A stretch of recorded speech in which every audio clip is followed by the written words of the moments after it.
오늘도 우리가 예수님께서 제자들과 함께한 이 저녁 식사의 자리, 우리들도 함께 좀 동참하고자 합니다.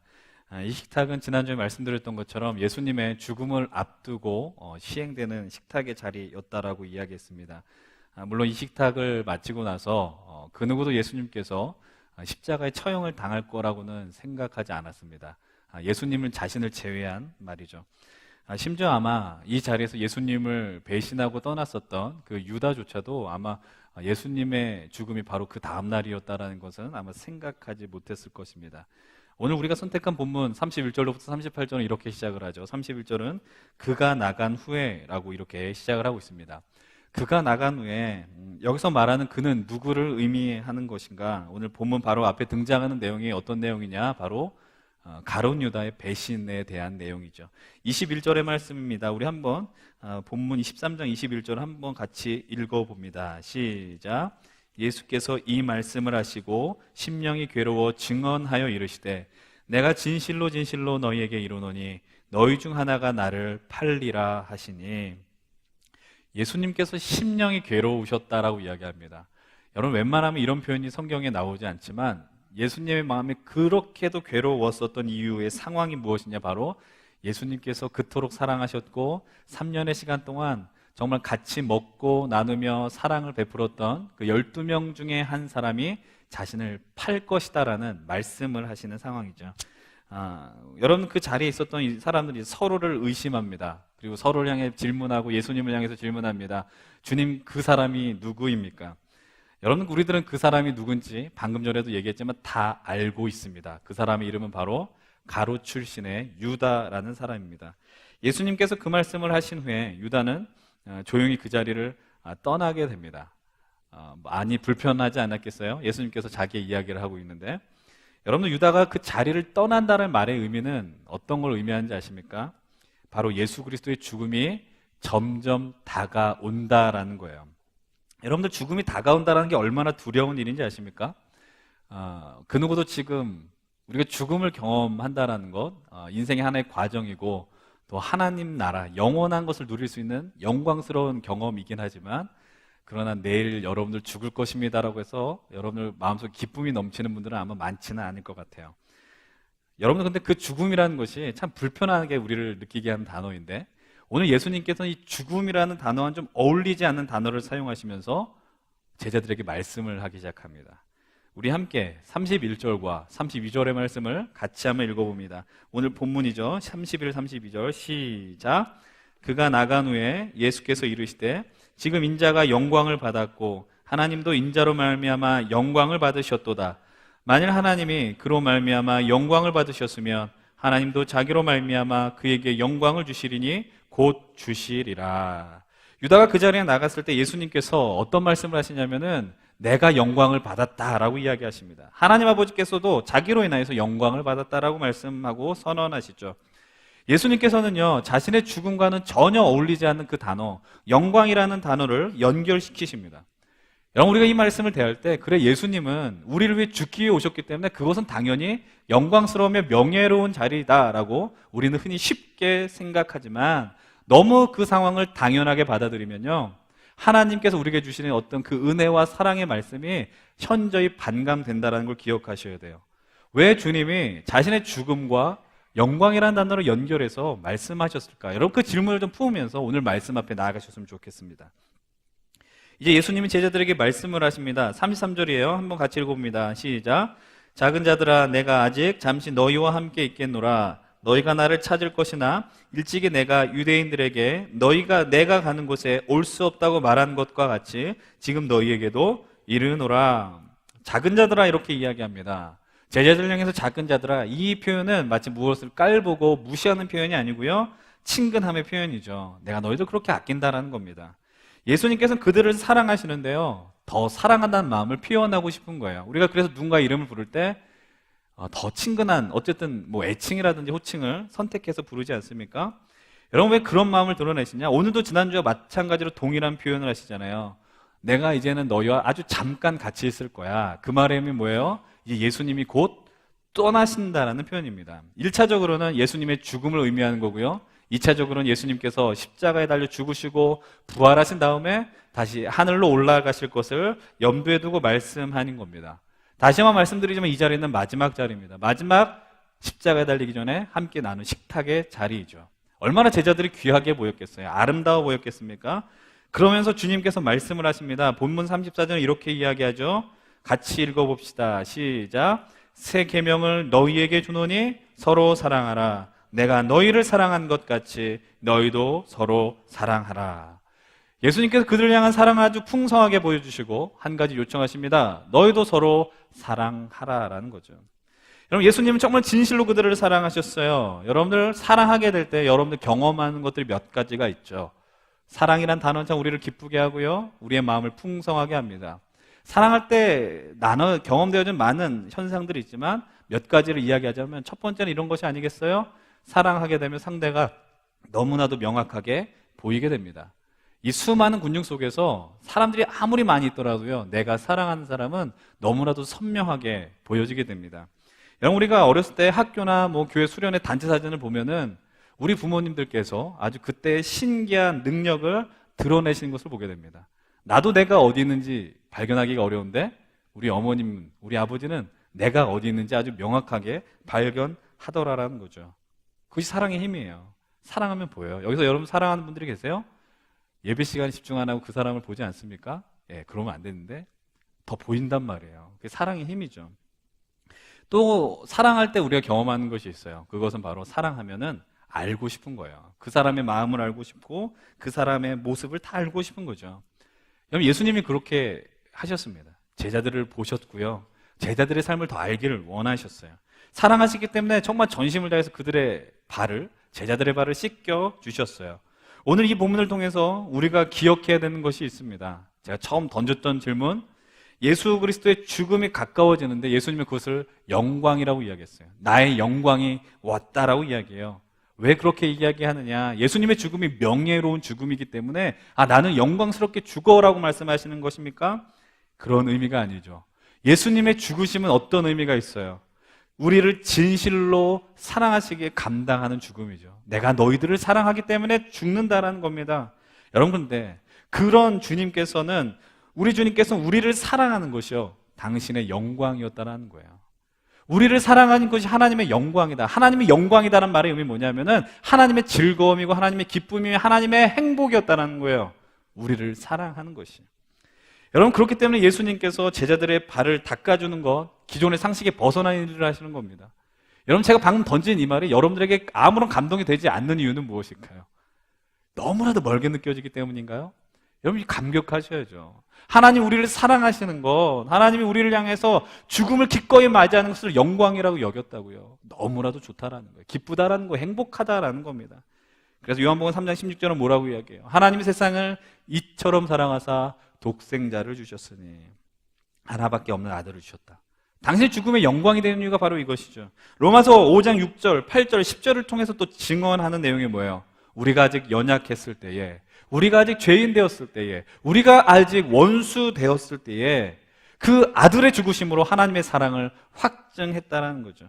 그리고 그 사랑을 통해서 우리의 관계, 하나님과 우리의 끊어졌던 관계가 회복되었다라고 성경은 끊임없이 증언하고 있습니다. 하나님의 헌신과 하나님의 희생, 우리를 향한 다함이 없으신, 한계가 없이 그 사랑이 하나님 자기 당신에게는 영광이 되었다라는 사실, 우리들은 오늘 분명히 기억해야 합니다. 그렇기 때문에 우리는 늘 하나님의 다스림과 통치로부터 벗어나려고 하는 우리를 하나님은 포기하지 않는 거죠. 왜냐하면 우리를 사랑하게 하는 것, 우리를 사랑을 맛보게 하는 것 하나님의 기쁨이니까. 자기가 기쁘거든요. 하나님 당신이 행복하거든요. 포기할 수 없다라는 거예요. 그 은혜가 있으니까 오늘 우리가 이 자리에서 감히 하나님 앞에 예배할 수 있다라는 사실입니다. 여러분, 요한복음의 말씀 우리가 몇 주간 계속 나누게 되죠. 그 시간을 통해서 우리가 하나님에 대한 사랑, 하나님이 우리를 향한 사랑을 깨달으시고 주님을 향한 우리의 반응들을 회복하는 시간이 되었으면 좋겠어요. 우린 죽을 수밖에 없는 존재였어요. 이 죽음이라는 거는 인간이 태어나서 생과 사를 경험하는 그런 수준의 죽음이 아니죠. 완전한 죽음이고 심판을 당하는 것이죠. 그런 우리를 위해서 하나님 당신의 영광을 위하여서 친히 죽어 주셨고 그 사랑을 증명하시고 오늘도 우리의 영혼과 심장을 향해서 내가 너를 죽기까지 사랑했다라고 선언하고 계십니다. 여러분 그 음성을 들으셔야 돼요. 오늘 그 음성 앞에서 우리가 좀 기뻐할 수 있었으면 좋겠고 우리의 영혼이 깨어졌으면 좋겠습니다. 예수님께서는 이제 자기의 영광스러운 자리로 나아가기 직전에 말씀을 주셨어요. 우리 아까 읽었었던 말씀이죠. 34절의 말씀, 바로 서로 사랑하라라는 겁니다. 서로 사랑하라. 그런데 이것뿐이 아니라 문장의 특이한 부분이 한 가지가 발견됩니다. 그것은 무엇이냐면 바로 새 계명을 너희에게 주노니라는 거예요. 새로운 계명을 우리에게 주신다. 여러분들 근데 그 계명이 서로 사랑하라, 이게 과연 정말 새로운 계명이냐? 새로운 계명이 아닙니다. 그 말의 의미가 뭘까요? 우리 함께 레위기 19장 18절의 말씀을 한번 같이 읽어봤으면 좋겠습니다. 함께 한 목소리로 읽어봅니다. 시작. 원수를 갚지 말며 동포를 원망하지 말며 내 이웃 사랑하기를 내 자신과 같이 사랑하라. 나는 여호와이니라. 아멘.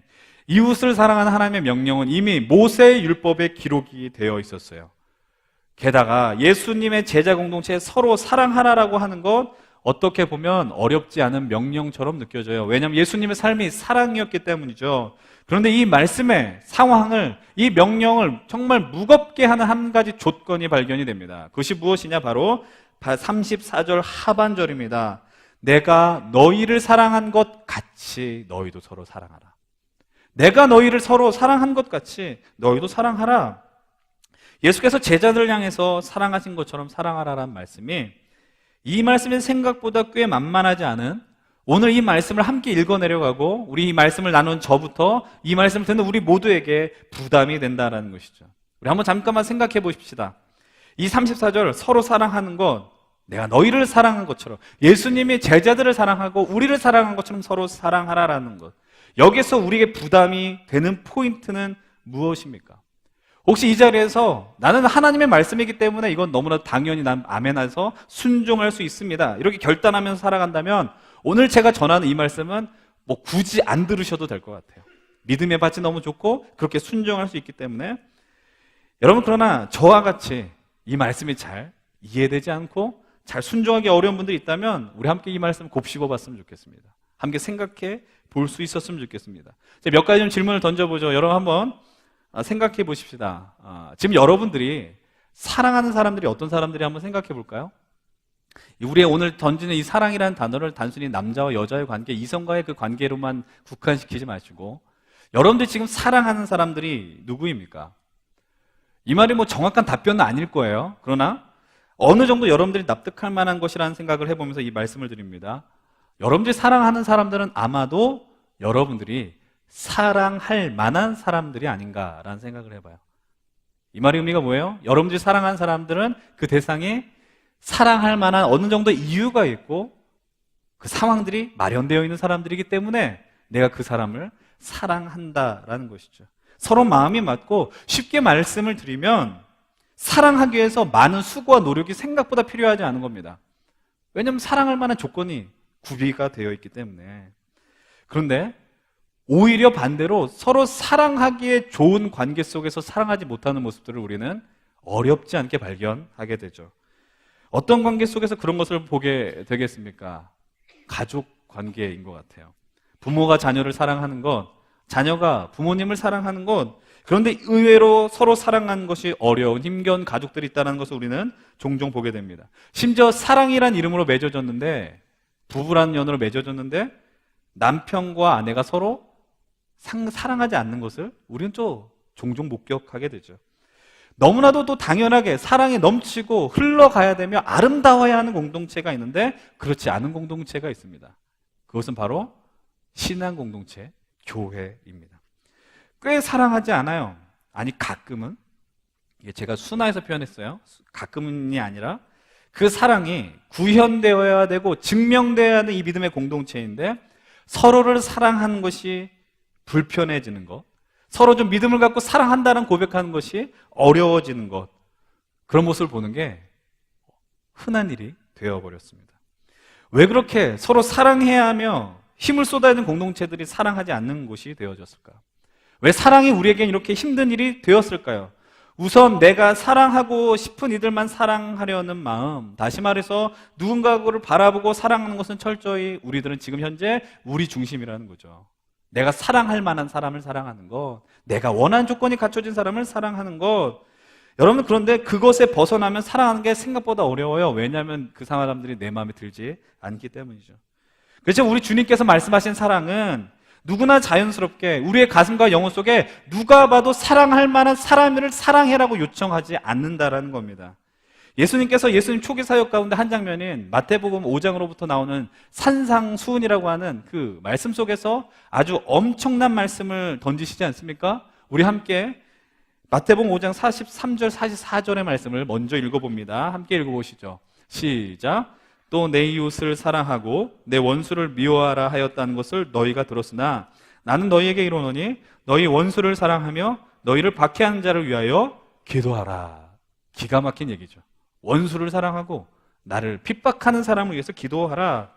여러분, 조금 극단적으로 표현하면 이렇습니다. 이것은 거의 불가능한 일입니다. 여러분도 그것을 하실 수 있어요? 할 수 없다라는 거죠. 그러면서도 어떤 요청을 하시느냐? 그 다음에 나오는 45절의 말씀입니다. 함께 읽어보시죠. 함께 읽어봅니다. 그 다음 말씀입니다. 시작. 너희가 너희를 사랑하는 자를 사랑하면 무슨 상이 있으리요? 세리도 이같이 아니하느냐? 너희가 너희를 사랑하는 사람을 사랑하면 무슨 의미가 있냐라는 거죠. 세리도 다 그렇게 해. 여기서 세리라는 단어를 다른 단어, 그러니까 세금을 그 당시에 가장 악한 직업을 가진 사람이라고 생각한 자들을 대입해서 이야기하는 거잖아요. 여러분, 이 말씀을 보면서 우리가 누구를 사랑할까? 간단하더라고요. 나를 사랑해주는 사람, 우리를 좋아해주는 사람을 우리는 쉽게 사랑하고 있다라는 것입니다. 그런데 그런 우리들을 향해서 주님이 오늘 이 마지막의 식탁의 자리에서 말씀하십니다. 서로 사랑하라. 내가 너희를 사랑한 것 같이 너희도 서로 사랑하라 라는 거죠. 이런 어마한 말씀을 제자들에게 오늘 또 이 예배 자리에 있는 우리들에게 던지시고 계십니다. 여러분, 일단 예수님의 말씀에 대한 아주 솔직하면서 진실된 답변을 우리 모두에게 던져놓고 제가 말씀을 나누려고 합니다. 우선 예수님의 서로 사랑하라고 하는 이 말씀, 여러분, 우리는 예수님께서 우리를 향해서 사랑하신 것만큼의 누군가를 사랑할 수 있는 실력을 갖추지 못했습니다. 이해가 되십니까? 심한 말입니까? 예수님이 사랑하라고 하셨으니까 좀 인내하면서 참아가면서 나는 사랑할 수 있어. 여러분, 쉬운 일이 아닙니다. 여러분, 다시 한번 말씀드릴게요. 우리에게는 그런 사랑을 할 수 있을 만한 그런 실력이나 능력이 없습니다. 방금 제가 하는 이야기가 진실로 그렇다는 걸 증명하기 위해서 다음의 이야기를 잠시 다루려고 합니다. 예수님께서 제자들 향해서 서로 사랑하라고 이야기한 메시지를 던진 다음에 사도 요한은 베드로와 예수님과 있었던 대화를 한 가지 소개해주고 있어요. 예수님의 말씀 속에서 계속해서 말씀하십니다. 내가 너희와 함께 할 수 없다. 내가 너희들 떠날 것이다. 그 말씀이 베드로에게 있어서는 되게 좀 불안하게 들렸던 것 같아요. 베드로의 마음을 짠하게 했던 것 같아요. 36절에 베드로가 이렇게 이야기하죠. 주님 어디로 가십니까? 주님, 당신이 어디로 가십니까? 그때 주님이 말씀하십니다. 지금 네가 나를 따라올 수는 없고 나중에 따라올 것이다. 우리가 어차피 헤어지게 될 것이다 말씀하시죠. 좀 아리송한 말씀이죠. 여러분, 근데 베드로가 예수님의 말씀에 또 정면으로 반박합니다. 따박따박 반박하는 겁니다. 37절에 뭐라고 이야기해요? 베드로가 이르되 주여, 내가 지금은 어찌하여 따라갈 수 없나이까? 따라갈 수 있다는 얘기죠. 그리고 던집니다. 주님, 내가 내 목숨을 버리겠나이다. 주님, 왜 내가 주님을 못 따라가요? 따라갈 수 있죠. 어느 정도로 내 목숨을 버리기까지 나는 주님 따라갈 것입니다. 엄청난 결단과 의지가 이 안에 있죠. 여러분, 이런 반응을, 믿음의 반응을 보이면 저 같은 목회자는 너무나도 귀한 겁니다. 너 앞으로 이렇게 살아라. 예수님께서 그런 결단 앞에 아주 차고도 찬 그런 물을 끼얹고 맙니다. 38절의 말씀이죠. 함께 읽어봅니다. 38절 시작. 예수께서 대답하시되 내가 나를 위하여 내 목숨을 버리겠느냐? 내가 진실로 진실로 내게 이르노니 닭 울기 전에 내가 3번 나를 부인하리라. 베드로야, 네가 나를 위해서 목숨을 버리겠다고 목숨을 버리기 전에 네가 아마 나를 버릴 거야. 네가 나를 모른다고 3번 부인할 거야. 여러분, 예수님이 이 말씀 어떻게 하셨을 것 같아요? 비웃으면서 하셨을 거야. 야, 할 수 없는 말, 할 수 없는 일 쉽게 입으로 내뱉지 마, 웃기지 마, 이렇게 말씀하셨을까요? 저는 그것은 아니었던 것 같아요. 베드로야, 내가 네 마음을 아는데 내가 솔직하게 말하면 너는 이런 일을 할 거야. 네 마음 너무나도 귀한 거 아는데 너의 실력은 아직 거기까지 도달하지 못했어. 이런 베드로의 이야기를 오늘 우리가 나눈 이 예수님이 주신 새로운 계명과 연결하면 어떻게 표현할 수 있을까요? 예수님이 어떤 상황에 놓여 있든지 저는 끝까지 포기하지 않고 사랑하겠습니다. 주님 사랑하겠고 주님 의지하면서 세상을 사랑하겠습니다. 이런 베드로의 고백을 보면서 오늘 우리는 우리의 모습을 발견하셔야 됩니다. 우리의 한계를 만나야 되고 우리의 한계를 보면서 우리는 절망해야 합니다. 예전에 제가 고등부를 담당했을 때 한 커플이 있었습니다. 여학생이 고등학생이고 남자는 20살 막 대학생이었어요. 그들이 자신의 이 SNS 계정에 서로를 향한 너무 오글거리는 사랑 고백을 하는 것을 보게 되었습니다. 한편으로는 예쁘다, 순수하다, 귀엽다라는 마음이 들면서 한편으로는 안타까운 마음이 있었습니다. 왜 안타까웠느냐? 제 마음속에 이런 거죠. 너희들 운명도 얼마 안 남았는데 이런 거죠. 그들이 뭐라고 이야기하느냐? 죽기까지 사랑하자, 뭐 말도 안 되는 얘기를 하는 거죠. 이런 류의 멘트를 던집니다. 내가 뭐 죽기까지 감히 누가 누구를 사랑할까? 결국 뭐 다 깨졌죠. 뭐 제 예언은 틀리지 않았어요. 어쨌든. 여러분, 우리 인간들은 서로 죽기까지 사랑할 수 있는 실력을 갖추지 못했습니다. 여기서 결혼하신 분들, 결혼을 약속하신 분들, 결혼할 것 같이 느껴지는 분들, 결혼할 때는 우리가 내가 너를 평생도록 사랑해, 이 말을 던지면 또 이제 오해가 불러일으킬까봐 좀 자제하겠지만은 그런 멘트들이 실제로 우리 삶 속에서 구현되는 건 거의 불가능에 가깝다라는 거예요. 여러분들, 해를 거듭하면 거듭할수록 우리 삶 속에 신조어들이 등장하지 않습니까? 뭐 작년 같은 경우는 수저, 흑수저, 금수저 뭐 이런 얘기 있었고, M4 세대 뭐 이런 단어가 있었고, 최근에 나온 또 신조어가 하나 있죠. 혼밥이라는 단어가 있습니다. 혼밥의 의미가 뭐죠? 혼자 밥 먹는 겁니다. 여러분들, 사실 혼밥의 모습을 외국에서는 어렵지 않게 발견하는 것 같죠. 근데 한국에서는 좀 특이하게 보는 것 같습니다. 혼자 밥 먹으면 왠지 외로운 것 같고, 혼자 하는 것 극히 싫어하는 것이 우리의 어떤 성품이죠. 근데 요즘 따라서 이제 혼밥을 선호하는 분들이 늘어나고 있습니다. 저는 혼밥을 하는 것은 문제가 되는 것이라고 전혀 생각하지 않습니다. 같이 밥 먹을 사람이 없어서 굶는 것보다는 혼자라도 먹는 게 훨씬 낫다라는 생각을 해요. 건강에 훨씬 좋거든요. 그러나 그럼에도 불구하고 이런 문화들이 이제 슬슬 스며들고 나오는 이유가 무엇일까? 그저 자신의 생활에 몰두하는 것이고, 또 타인과의 관계 속에서 엮이기를 싫어하는 모습들이 또 이런 혼밥이라는 문화 속에서 나오는 것은 아닐까라는 생각을 해보게 되었습니다. 여러분, 우리가 같이 있어도 각자의 삶에 몰두하거든요. 각자 4명의 식구가 있습니다. 엄마, 아빠, 자녀 둘이 있지만 각자 다 방에 들어가서 각자의 영역 속에 들어가 있습니다. 함께 식사하고 대화해서 뭔가 공유해야 되지만 이제는 그렇게 하는 것이 마치 좀 불편하게 다가오고 귀찮게 느껴지죠. 서로 간섭받기 싫어하고 누군가에게도 신경 쓰고 싶지 않습니다. 오늘날 이런 문화가 점점 강해지고요. 그래서 함께라는 단어는 자연스러운 단어가 아니라 하나의 어떤 구호처럼 느껴지는 거죠. 우리 함께 뭐뭐 합시다라는 거죠. 우리가 또 올해 우리 청년공동체표를 함께 지어져 가느니라라고 전하지 않았습니까? 왜 그렇게 했을까? 믿음의 공동체는 당연히 함께 지어져 가는 곳이지만 한편으로는 그것이 쉬운 것이 아니기 때문에 던지는 도전의 말씀입니다. 그럼 다시요, 우리가 처음 던졌던 그 도발적인 질문에 대해서 다시 한번 생각해 봐야 합니다. 왜 우리가 사랑할 실력이 없느냐? 왜 우리가 누군가를 사랑할 실력이 없느냐? 여러분, 사랑에 노력하면 될까요? 사랑하는 것이? 존 샌포드라는 미국의 심리학자가 요한복음 13장의 말씀을 묵상하면서 한 가지 좀 의문을 던졌습니다. 예수님께서 주시는 이 말씀의 난점은 사랑은 의도적으로 생성될 수 없는 것이다 라는 거죠. 그러면서 이렇게 이야기를 해요.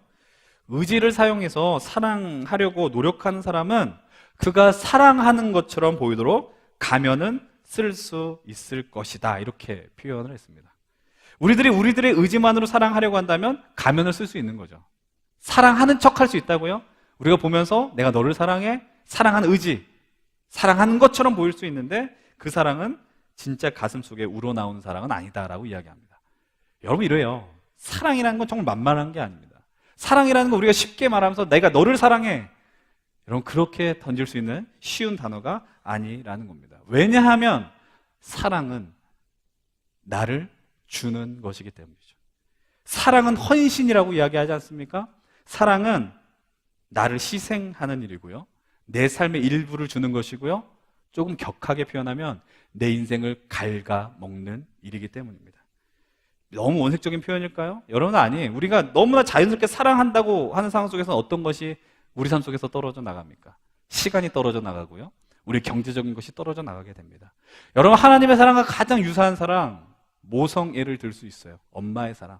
제가 자녀를 키워보면서 느끼는 거는 엄마의 사랑이 더 크다라는 거죠. 물론 저도 사랑하지만 왜 그렇게 이야기할까? 엄마는요, 자신의 뱃속에서 10달 동안 그 자녀에게 자기의 생명을 줬거든요. 자기의 피를 쏟았거든요. 탯줄을 통해서 자기가 취해야 되는 영양분을 자기 아이에게 줬거든요. 자기는 약해지지만 그 약해짐 가운데 내 생명은 자라고 있더라라는 겁니다. 오늘 예수님이 말씀하신 사랑이 바로 이런 의미의 사랑입니다. 예수님께서 이 저녁 식사의 자리에서 제자들의 발을 씻겨주시고요, 종의 모습으로 내려가셨고요. 여러분, 근데 이 식탁의 자리에서 요한복음에 등장하지 않지만 어떤 내용이 나옵니까? 예수님께서 성만찬을 제정하잖아요. 이것은 나의 몸이니, 이것은 나의 피니, 너희들은 먹고 나를 기념하고 기억하라. 근데 빵을 찢었다라는 표현이 나와요. 그 빵을 뜯는다라는 표현은 예수님의 살점이 찢겨 나가는 것을 의미하는 겁니다. 예수님께서 제자들에게 말씀하셨던 그 사랑은 우리 수준으로는 진실로 감당하기 어려운 사랑일지 모릅니다. 그런데 그럼에도 불구하고 오늘 주님은 우리에게 이렇게 말씀하십니다. 내가 너에게 계명을 주는데 내가 너희를 사랑한 것 같이 너희도 서로 사랑하라라는 겁니다. 여러분, 예수님이 우리에게 할 수 없는 일을 하라고 말씀하셨을까요? 너희들은 할 수 없지만 내가 너희들 놀리는 거야 라고 이야기하면서 말씀하시는 것일까요? 여러분, 그렇지 않습니다. 이것이 가능한 이유는 무엇일까? 이 질문에 대한 대답은 우리가 이미 지난주에 나눴던 말씀을 통해서 발견할 수 있습니다. 우리들은 어떤 존재이냐? 이미 하나님의 사랑을 끊임없이 경험한 사람들이라는 거죠. 하나님의 사랑을 누렸고 하나님의 사랑을 받았기 때문에 오늘 이 자리에 우리가 예배할 수 있고 말씀을 들을 수 있었다라는 겁니다. 여러분, 우리가 처음에 나눴던 말씀을 기억하십니까? 하나님께서 우리를 향해서 주시는 그 사랑, 그것은 죽기까지 한 사랑이거든요. 그 사랑이 하나님 당신에게는 영광이 되었고 즐거움이 되었고 기쁨이 되었다라고 말씀드렸습니다. 근데 여러분, 그 하나님의 영광의 결정체의 순간이 어딘지 아십니까? 그것은 바로 예수 그리스도께서 죽음을 경험해야 했던 십자가 상이었다라는 거예요. 여러분, 십자가 사랑이 하나님의 사랑을 완전하게 증명하는 영광의 순간이긴 하지만, 그러나 그 십자가는 로마 시대의 가장 극악한 죄악 범수들, 그 죄악을 저지른 범죄자들을 다루는 사형 틀이었다라는 것이죠. 무시무시한 이미지입니다. 우리는 이 십자가 목걸이하고요, 십자가 귀걸이하고요, 여러분 2000년 전으로 돌아가셔서 로마 시대에 산다라고 생각해 보십시오. 사람들이 다 미쳤다라고 할 것입니다. 쟤는 왜 사형틀을 목에다 걸고 있지? 사형틀을 왜 귀에다 하고 있지? 이런 마음을 갖고 살았을 거예요. 그런데 그곳에서 아무런 죄 없으신 주님께서 십자가에 달려 돌아가셨다라는 거죠. 지난주 토요일에 우리 청년들과 함께 히브리서 말씀을 나눴었습니다. 그때 예수 그리스도께서 새로운 언약의 중보자가 되어주셨다라는 거죠. 하나님이 약속하신 그 약속의 성취자가 예수 그리스도인데, 그 말씀 가운데 히브리서 8장 이후에 예레미야 31장 31절의 말씀을 히브리서의 기자는 인용합니다. 그 말씀의 내용이 뭔지 아십니까? 나는 그들에게 하나님이 되며 그들은 내 백성이 된다. 이 선언보다 더 구체적으로 들어가게 됩니다. 내가 그들의 불의를, 그들의 죄악을 긍휼히 여기고 너희들의 죄를 내가 기억하지 않는다. 하나님의 마음이에요. 우리의 죄를 다시는 기억하지 않겠다. 하나님이 약속해 주신 이 새로운 약속의 말씀이 어떤 내용인지 아십니까? 계산하지 않겠다는 거예요. 우리 계산하면 다 죽었습니다. 계산했으면 우리는 이 자리에 당당하게 있을 수 있는 사람 단 한 사람도 없습니다. 그런데 그것이 예수 그리스도의 십자가를 통해 완전하게 하나님의 사랑이 증명되었고 오늘 우리로 하여금 이 말씀을 듣게 했다라는 사실이죠. 그래서 오늘 우리가 이 자리에서 우리 삶 속에서 반드시 필요한 것은 무엇이냐? 가장 중요한 것은 주님의 그 놀라운 사랑을 인정하고 받아들이며 감격하는 것입니다. 우리가 이 사랑의 감격을 회복해야 하는 시점이 바로 이것입니다.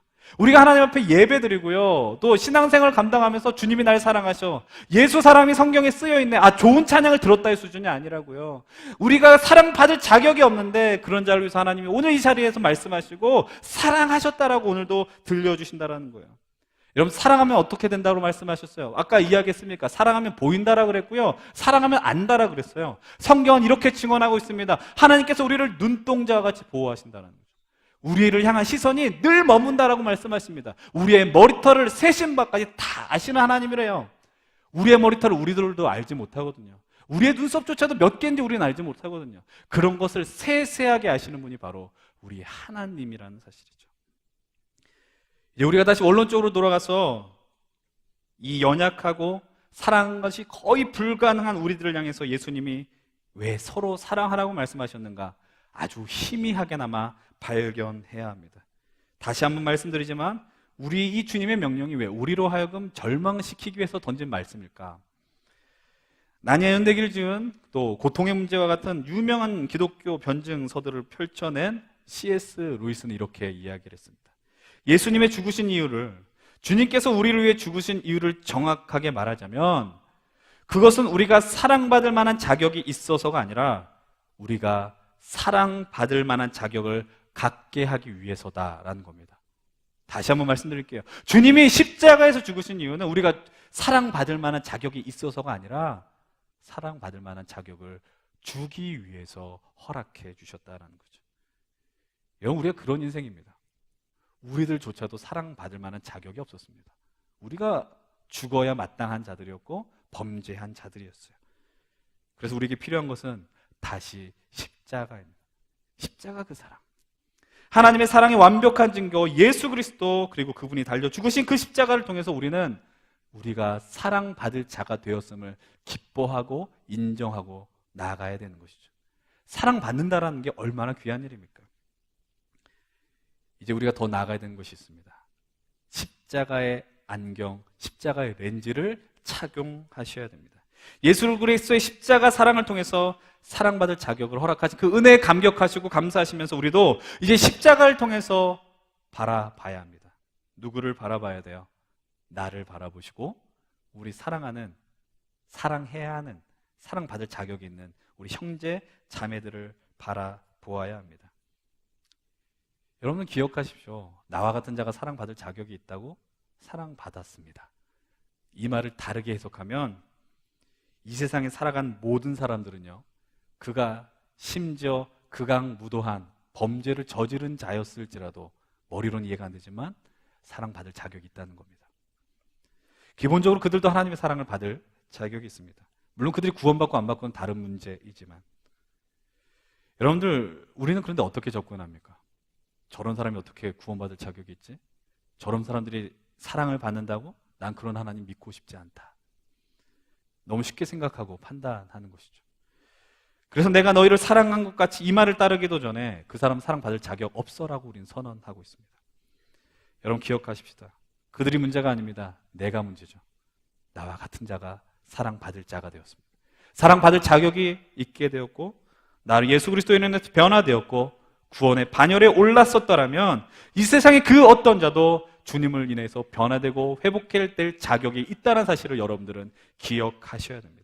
그 어떤 사람을 향해서도 우리가 하나님의 사랑과 관계없는 자로 만들어버릴 수 없다는 거예요. 우리에겐 그런 자격이 없고요, 그런 능력이 없다는 겁니다. 심지어 우리와 다른 종교를 믿는 사람일지라도, 우리가 생각하는 가치와 판단 속에 머무르지 않는 사람일지라도 그 사람들이 다 하나님의 사랑을 경험해야 되는 것이다라는 것을 우리는 겸허하게 받아들이고 인정해야 합니다.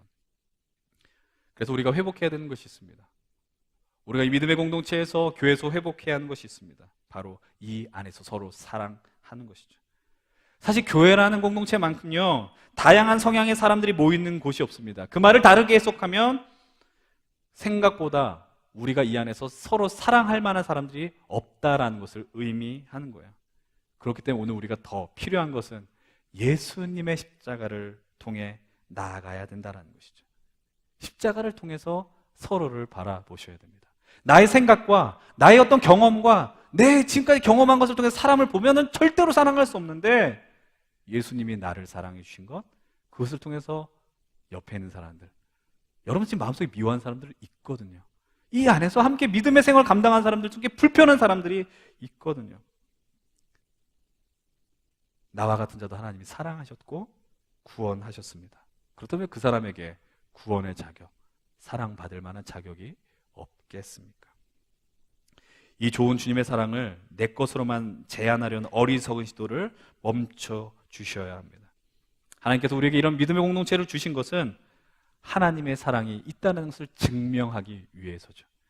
여러분들, 믿음의 구원이 쉬운 것 같지만 만만한 것이 아닙니다. 그래서 예수님이 이렇게 말씀하시는 거예요. 35절 함께 읽어봅니다. 35절 시작. 너희가 서로 사랑하면 이로써 모든 사람이 너희가 내 제자인 줄 알리라. 우리가 사랑하면 세상에 하나님을 보게 되는 것이죠. 이제 말씀을 마무리하겠습니다. 기억하십시다. 하나님의 다함이 없으신 그 사랑이 하나님 당신의 영광이 되었음을 기억하시고요. 그 영광이 오늘 우리의 삶을 통해서, 우리 공동체를 통해서 세상에 흘러가기를 주님은 간절하게 원하고 계십니다. 예수님처럼 사랑하는 것이 불가능한 것처럼 느껴질지 모르지만 우리가 사랑받았습니다. 그리스도의 십자가의 사랑으로 사랑받았음을 기억하십시오. 그리고 그 시선으로 서로를 바라보십시다. 여러분, 어려운 것 같은데 해보셔야죠. 그 주님이 간절히 원하는 것이거든요. 마지막으로 화면에 나온 요한 1서 4장 10절로부터 11절의 말씀을 같이 읽고 기도하며 봉헌 드리십시다. 함께 읽어봅니다. 시작. 사랑은 여기 있으니 우리가 하나님을 사랑한 것이 아니요 하나님이 우리를 사랑하사 우리 죄를 속하기 위하여 화목제물로 그 아들을 보내셨음이라. 사랑하는 자들아, 하나님이 이같이 우리를 사랑하셨은즉 우리도 서로 사랑한 것이 마땅하도다. 하나님이 우리 먼저 사랑해 주셨습니다. 기억하십시다. 그 사랑을 의지하여 서로 사랑하는 것, 결단 한번 해보시지 않겠습니까? 난 안 돼, 이거 말고요. 우리가 이 시간에 함께 이 말씀을 기억하시면서 주님에 대한 그 마음을 들이시고 또 함께 그 사랑에 대한 그 열정을 드러내셨으면 좋겠습니다. 우리 함께 찬양하시면서 귀한 예물 들으시고 함께 우리 말씀을 기억하며 기도의 자리로 나가도록 하십시다.